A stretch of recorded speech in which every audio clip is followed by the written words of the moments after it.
ದೇಶದಾದ್ಯಂತ ಇರುವ ದೇಶದ ಎಲ್ಲ ಮಕ್ಕಳ ತಂದೆ ತಾಯಂದಿರಿಗೆ ಭಾರತೀಯ ವಿಶಿಷ್ಟ ಗುರುತಿನ ಪ್ರಾಧಿಕಾರದಿಂದ ಆಧಾರ್ ಕಾರ್ಡ್ನಲ್ಲಿ ದೊಡ್ಡ ಬದಲಾವಣೆಯನ್ನ ಮಾಡಿ ಹೊಸ ರೂಲ್ಸ್ ಜಾರಿಗೊಳಿಸಿದೆ. 15 ವರ್ಷದೊಳಗಿನ ಎಲ್ಲ ಮಕ್ಕಳಿಗೂ ಅನ್ವಯಿಸುವಂತೆ, ಅಂದರೆ ನಿಮ್ಮ ಮನೆಯಲ್ಲಿ 15 ವರ್ಷಕ್ಕಿಂತ ಒಳಗೆ ಇರುವ ಮಕ್ಕಳು ಇದ್ರೆ ತಪ್ಪದೆ ಈ ವಿಡಿಯೋವನ್ನ ಈಗಲೇ ಲೈಕ್ ಮಾಡಿ ಮತ್ತು ಆಧಾರ್ ಕಾರ್ಡ್ ಇದ್ರೆ ಅಥವಾ ಇಲ್ಲದೆ ಇದ್ರೆ ಈ ವಿಡಿಯೋವನ್ನ ಕೊನೆಯವರೆಗೂ ನೋಡಿ. ಮಗು ಹುಟ್ಟಿದಾಗಿನಿಂದ ಶಾಲೆಗೆ ಸೇರುವವರೆಗೂ ಮತ್ತು ಶಾಲೆಯ ನಂತರದ ಜೀವನದ ಉದ್ದಕ್ಕೂ ಕೂಡ ಪ್ರತಿಯೊಂದು ಕೆಲಸಕ್ಕೂ ಆಧಾರ್ ಕಾರ್ಡ್ ಕಡ್ಡಾಯವಾಗಿ ಬೇಕೇ ಬೇಕು ಮತ್ತು ರೇಷನ್ ಕಾರ್ಡಿನಲ್ಲಿ ಹೆಸರು ಸೇರ್ಪಡೆಗೂ ಕಡ್ಡಾಯವಾಗಿ ಆಧಾರ್ ಕಾರ್ಡ್ ಬೇಕೇ ಬೇಕು. ಹುಟ್ಟಿದ ಮಗುವಿನಿಂದ ಪ್ರತಿಯೊಬ್ಬರಿಗೂ ಕೂಡ ಆಧಾರ್ ಕಾರ್ಡ್ ಅವಶ್ಯಕವಾಗಿದ್ದು ಸರ್ಕಾರದ ಯಾವುದೇ ಕೆಲಸ ಮತ್ತು ಸೌಲಭ್ಯಗಳನ್ನು ಪಡೆಯಲು ಪ್ರತಿಯೊಬ್ಬರಿಗೂ ಆಧಾರ್ ಕಾರ್ಡ್ನ ಅಗತ್ಯ ಇದೆ. ಭಾರತೀಯ ವಿಶಿಷ್ಟ ಗುರುತಿನ ಪ್ರಾಧಿಕಾರ ಅಂದ್ರೆ UIDAIನಿಂದ ಆಧಾರ್ನಲ್ಲಿ ದೊಡ್ಡ ಬದಲಾವಣೆಯನ್ನ ಮಾಡಿ ಹೊಸ ರೂಲ್ಸ್ ಜಾರಿಗೊಳಿಸಿವೆ.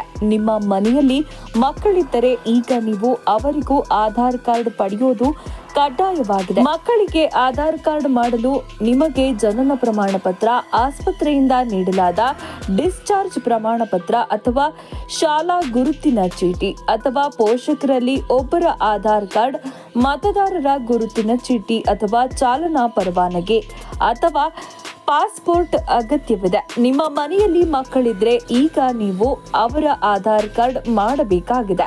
ಮೊದಲು ಮಗುವಿನ ಜನನ ಪ್ರಮಾಣ ಪತ್ರ ಮತ್ತು ನಿಮ್ಮ ಸ್ವಂತ ಮನೆಯ ಕೆಲಸ ಅಥವಾ ತಂದೆಯ ಗುರುತಿನ ಚೀಟಿಯನ್ನ ನೀವು ಬಳಸುವ ದಾಖಲೆಯನ್ನ ಸಿದ್ಧಪಡಿಸಬೇಕು. ನಂತರ ನೀವು ನಿಮ್ಮ ಹತ್ತಿರದ ಆಧಾರ್ ಕೇಂದ್ರಕ್ಕೆ ಹೋಗಬೇಕು.